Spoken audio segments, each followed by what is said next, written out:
नमस्कार।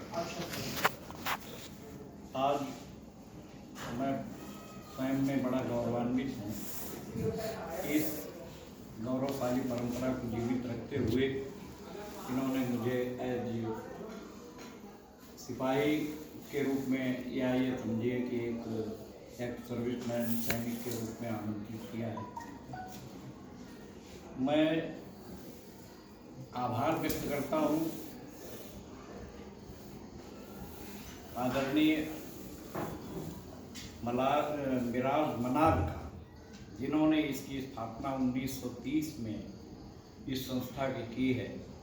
और आभार इसलिए व्यक्त करता हूँ कि जो हिमालय नाम रखा है, देखिए, सागर चरण पखारे गंगा शीश चढ़ावे नीर, सागर चरण पखारे गंगा शीश चढ़ावे नीर, मेरे भारत की माटी है चंदन और अमृत। इस परंपरा में सबसे ऊंचा जो भारत माता का मस्तक कहा जाता है वो हिमालय है। उनके मन में जरूर देश प्रेम और देश के गौरव का प्रतीक हिमालय उस कंपनी का नाम रखा। मुझे जहाँ तक याद है, शायद ये प्रोडक्ट मैंने भी बचपन में इस्तेमाल किया होगा। मैं 72 साल का हूँ। लिप 52 के बगैर कोई बच्चा बड़ा नहीं होता। इस प्रोडक्ट को तमाम देश और विदेश में इसकी गुणकारी औषधियों में इसका नाम ऊपर लिया जाता। जरा सी भी किसी को, गांव के जन जन को याद रहता है लिप 52। माताओं, अनपढ़ माताओं को लिप 52 याद रहता है, भले ही वो ये ना जानते हो कि ये किस संस्था का प्रोडक्ट है, कैसे है, क्या है। आज आपके बीच में सही सलामत खड़ा हूँ। आदमी सर्विस करके जब वापस आ जाता है तो पिछले दर्द सब उसके समाप्त हो जाते हैं। जैसे प्रसव के बाद में कुछ नहीं, महिलाओं को याद रहता है कि जगह प्रसव पीड़ा क्या होती है। ऐसी विगत 25 वर्षों तक मैंने सेना में रह कर के कठिनाइयाँ देखी हैं। मुझे याद आता है, अब चूंकि मैं साहित्य से जुड़ा हुआ व्यक्ति हूँ, मैं अपना परिचय देता हूँ। रामशरण शास्त्री, आपने एक पोस्ट सुनी होगी, रिलीजियस टीचर की, नहीं सुनी है? ये सेना में आज की नहीं, जब से सेना बनी है, रामायण काल और महाभारत काल में शायद कृपाचार्य और द्रोणाचार्य हमारे पद से रिटायर हुए, ये पद जिंदा है। Act advisor to be commanding officer on all religious matters, moral and spiritual buildup of all. हम लोग इस तरह का आंतरिक रूप से सैनिक का प्रोत्साहन देते हैं। और क्योंकि जब तक किसी चीज़ से किसी का प्रेम नहीं होगा, तब तक वो उसके लिए कुर्बानी नहीं दे सकता।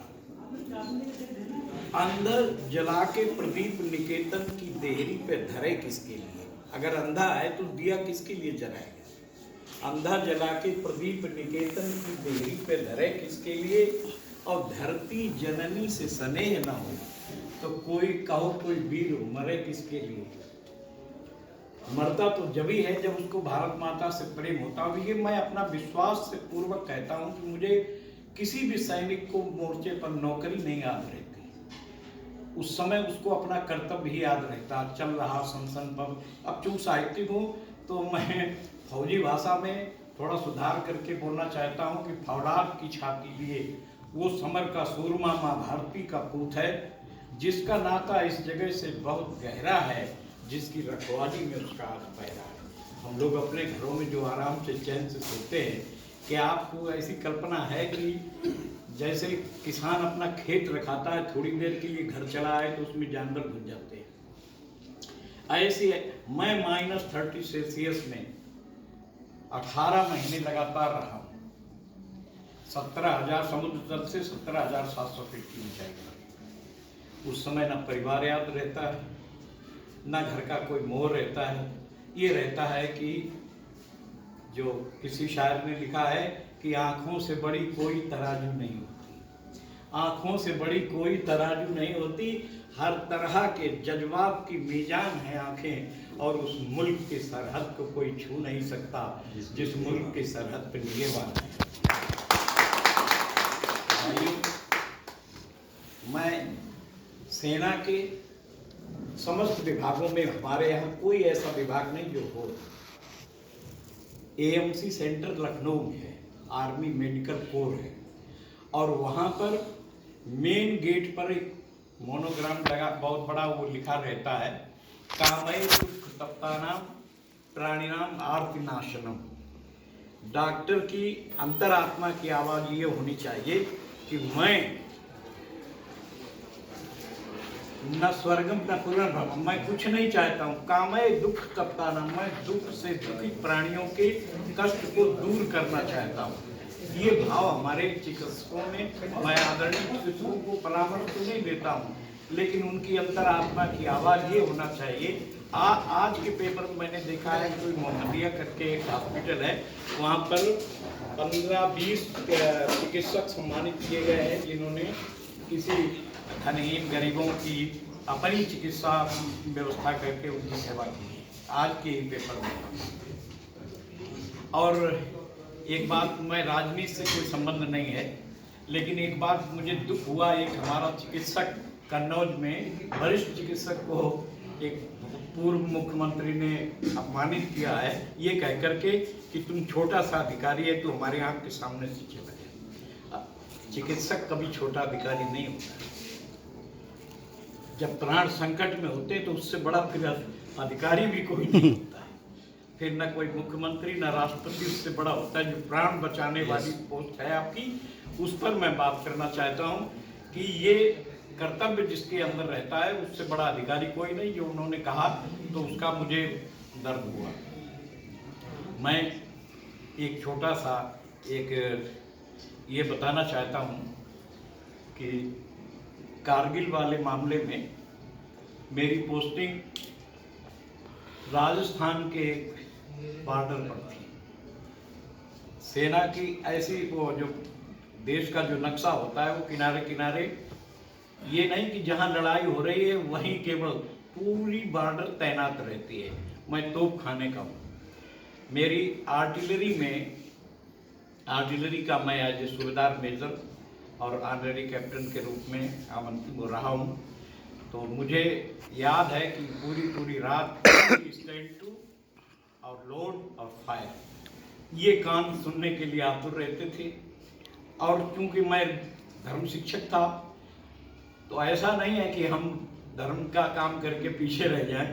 हम साथ में, हम कम्बटेंट रिलीजियस टीचर, मतलब शस्त्रधारी के रूप में उनके साथ रहते थे, और उनका मनोबल, उत्साह और उनकी पूरी भारतीय संस्कृति के साथ उन्हें जोड़े रहना, क्योंकि 18 साल का बच्चा फौज में आ जाता है, वो अपनी धर्म और संस्कृति से उसका पता नहीं रहता है। और सेना ही एक ऐसा डिपार्टमेंट है जहाँ शराब जैसी चीज उपलब्ध रहती है, और किसी भी विभाग में, न रेल में, न डाक में, न तार में, कहीं भी शराब नहीं मिलती। और शराब आप जानते हैं कि ये आदमी को अपने होश में नहीं रहने देती। तो और वहाँ पर मीट, शराब वगैरह जहाँ पर मिलती हो, हिंसा का दिन रात पाठ पढ़ाया जाता हो, तो उसको नियंत्रित करने के लिए ये पोस्ट अंग्रेजों के ज़माने से नहीं, मैं कहूँगा अंग्रेजों का नाम इसलिए नहीं लूँगा कि वो इतने बुद्धिमान नहीं थे, ये पद सदैव से था। क्योंकि रामायण में लिखा है कि सचिव, वैद्य, गुरु तीन जे प्रिय बोले भयास, राज धर्म तन तीन का हो बे गई नाश। ये 3 पोस्टें सेना के ही अंग हैं। कौन कौन? सचिव, मंत्री, वैद्य, डॉक्टर, इनके बगैर सेना नहीं चल सकती, वो साथ में चलता है, वैद्य और गुरु। क्योंकि अगर राजा को कोई नियंत्रण नहीं कर सकता, राजा तो फिर उछंगल हो सकता है, तो उसको बीच बीच में उसकी लगाम पकड़े रहने के लिए गुरु होता है। तो इस तरह के हमने दायित्व सेना के साथ निर्वहन किए।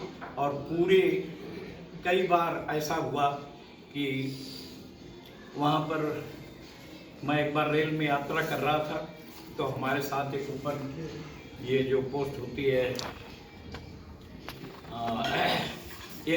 MLC, तो एक MLC साहब हमारे ऊपर से हमारे साथ सफ़र कर रहे थे। तो काफ़ी दिल था, मैं गुवाहाटी से जा रहा था, तो उन्होंने वो नीचे उतर के आए, कहने लगे हमने भारत माता की सेवा की है। तो हमने कहा कि आपने भारत माता देखी? भारत माता तुम्हारी दिल्ली में होगी, हमारे साथ चलो, हम तुम्हें भारत माता के असली दर्शन कराएं, जहाँ पर 8-8 फीट बर्फ जमी हुई है। तो हमने कहा कि तुम सिर्फ अपना लेटरिन पेशाब करके आप हमें दिखा देना, इतने पर मान जाए, कमीशन लेने के बराबर भाई साहब। एक बार बाहर जाकर के अंदर आना इतना कठिन होता था कि हम स्टोव साथ में ले जाते थे, डंडा, अंडर पैंट, ओवर पैंट, ये सारा कुछ सामान लेकर के। तो मैं बिना बताए दोपहर में एक बार ऐसा हुआ कि मुझे गैर समय में ऐसा साहब का करना पड़ा। नतीजा ये हुआ कि मैं अंदर की तरफ चलने लगा, मेरे पैर किसी ऐसी जगह पड़ गए जहाँ पर नीचे बेस नहीं था। तो मैं अंदर कोशिश करने पर भी मैं इतना चला जा चुका था, आवाज़ मेरी कहीं नहीं पहुँच सकती थी। हमें एक डॉक्टर ने देखा, वो डॉक्टर का हॉस्पिटल था, तो वो अपनी कोई वो इंजेक्शन की वो तोड़ने के लिए आगे वाला हिस्सा तो उसके लिए उसने खिड़की खोली और ये देखा कि कोई अंदर जा रहा है। तो जितने मरीज थे, फौज में मरीज इतने गड़बड़े नहीं होते, वो सब चारपाई छोड़ करके गए और हमें उचाक करके निकाल करके लाए और पानी गर्म किया गया, उसमें पैर इतने डुबोए गए, नहीं तो पैर वहाँ चिलब्लाइंग नाम का एक रोग हो जाता है जिसमें पैर काटे जाते हैं। तो आज हम सही सलामत आप सबके बीच में हैं। मैं फिर एक बार इस कंपनी को और उनको याद करता हूँ जिन्होंने इतनी प्राणदाता औषधियाँ निर्मित की हैं। इनका जो उत्पादन है पूरे देश में इस तरह से कार्य करता है जैसे वैद्य घर घर जा करके अपना इलाज कर रहा है। इस तरह से मैं इस प्रोडक्ट से प्रभावित हूँ। और सबसे बड़ी चीज़ है कि ये आयुर्वेद के साथ जुड़ा हुआ है। हमारे यहाँ 4 वेद थे, ऋग्वेद, और ऋग्वेद के तुरंत बाद यजुर्वेद, यजुर्वेद के बाद में फिर सामवेद, सामवेद के बाद फिर अथर्ववेद, अथर्व माने पैसे वाला। ऋग्वेद हमारी संस्कृति को जोड़ता है, यजुर्वेद माने आयुर्वेद, आयुर्वेद का मतलब है कि आयु को बढ़ाने वाला। तो ये जितने प्रोडक्ट हैं सब आयुर्वेदिक हैं, शुद्ध भारतीय हैं। इसलिए हम तो ये बाहर जाकर के ये कहना चाहेंगे कि अपनी भारतीय संस्कृति को जीवित रखने के लिए इस हिमालय कंपनी का आभार मानना चाहिए और इनके प्रोडक्टों को अधिक से अधिक इस्तेमाल करना चाहिए। मैं अपनी बात समाप्त करता हूँ। जय।